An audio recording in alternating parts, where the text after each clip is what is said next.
Apparently, his mom is probably okay. Yeah. I'm glad we got that figured out now that we've worked with you for 4 years. There's a lot of news to get to today. Been a lot of news throughout the week in the NFL. And for that, we get to our insiders, Chris Mortensen and Adam Schefter, for the top stories of the morning. Hi, guys.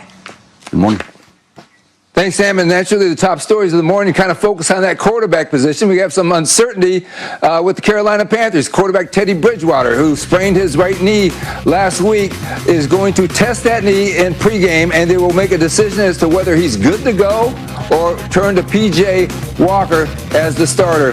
But right now, Bridgewater hopes to play in that game against the Lions, because the Lions, they have Matthew Stafford, who injured his throwing thumb, and he was questionable all week and limited, but he's going to go. And then the Dolphins, Drew Lock, kind of a big stretch here for him in the second year as a rookie. He's got bruised ribs, he's got a muscle strain, but he's going to go ahead and play against that tough Miami Dolphins defense. And Tua Tagovailoa on the other side for the Dolphins, trying to extend their winning streak. And now for the biggest story of the day, and and obviously the week, here's Adam Schefter on the New Orleans Saints and their quarterbacks. Thanks, Mort. That was the biggest quarterback decision of the week. Sean Payton deciding to go with Taysom Hill. This was not an easy decision. Even Sean Payton struggled to make it. And there are people in the Saints organization who still believe that Jameis Winston, not Taysom Hill, should be starting today. But ultimately, Payton made the final call. They turned to Hill. They turned to Hill because they told him he would get the chance if Breeze were hurt. And Breeze, as Ed Warner reported, suffered 11 fractured ribs, Mort. Yeah, this is a test to what the Saints have been saying internally and behind the scenes going back to last year, which was that Taysom Hill, they saw him as perhaps their Steve Young to what Steve Young was to the 49ers and Joe Montana, and that Taysom Hill would be the guy ticketed to replace Drew Brees going forward. They're both BYU quarterbacks, Taysom Hill and Steve Young. Taysom Hill, 30 years old. Steve Young turned 30 during the year he took over from Steve Young. We'll see if Taysom Hill can catch some of that magic there, Adam. And more, just because they're turning to Taysom Hill doesn't mean they're overlooking Jameis Winston. He's been very impressive within the organization. They have not ruled out the idea that he could wind up replacing Drew Brees after the season, when many people expect that Brees will, in fact, retire. So Winston still is square in play. It's just that he's not starting today. Taysom Hill is, Sam.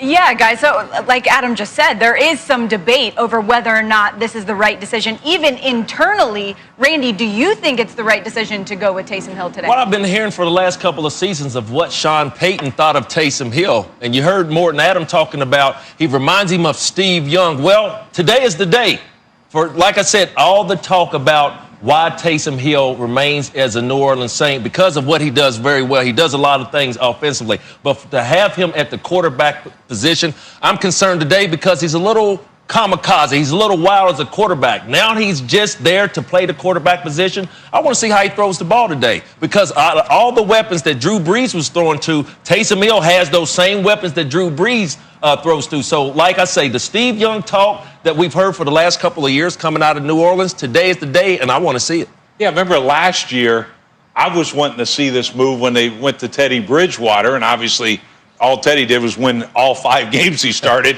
So, okay, I was wrong on that one. But Sean Payton had said all along about, that's where we get the Steve Young comparison. Sean Payton said it. So I'm like, I'm excited. I want to see this thing. Yes. And you know, Randy, your point about this guy plays reckless.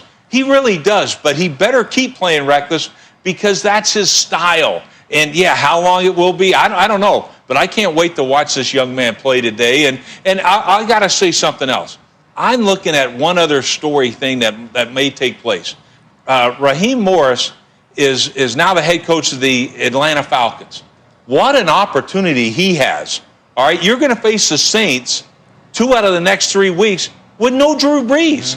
He can flip 2 losses to 2 wins. He may end up keeping this job, so we'll see. This guy's thrown 20 career passes. Is that correct? 20 career. 18 at quarterback. 18 at quarterback. I mean, how is he going to beat us if I'm the Atlanta Falcon defense as a passer, as a thrower? I mean, I hear all the Steve Young comparisons, and I'm just not feeling it. I'm just not feeling it, because this is a power runner, quarterback power, bootlegs. How many bootlegs, throwback screens, and then gadget plays can you have for him to start the entire game? Is Jameis not going to see any snaps in this game? Because Atlanta can score. All right, Matt Ryan's playing well right now. Yes. You get down 10 points or down by 7, and you got to play this wildcat quarterback power run type of scheme. It's not going to happen. So I don't know.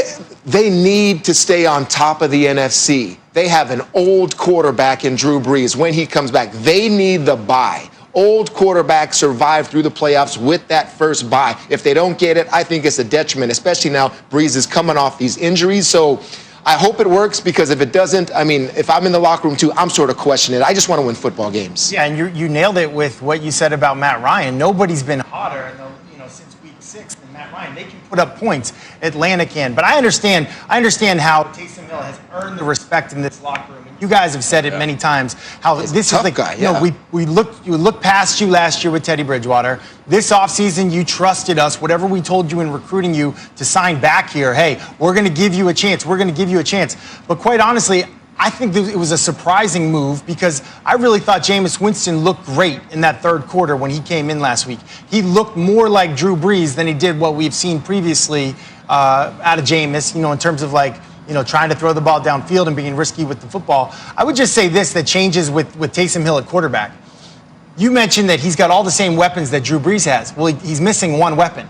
He's missing Taysom Hill, the receiver. Okay. He's missing what they got to think about with that. And so this is just I think it's a risky move. I'm rooting for Taysom. I hope he plays great. Yep. But I wouldn't be surprised if for some reason Jameis has to play also today. Yeah, there's no doubt it's risky, but there's also the element of surprise, because this is a guy who hasn't thrown 20 passes in a game since 2016 playing Utah State. So maybe, and certainly, Sean Payton knows a lot that we don't know, and they're going to do some things we haven't seen that we didn't even know he could do. You hear people, whispers of talking about how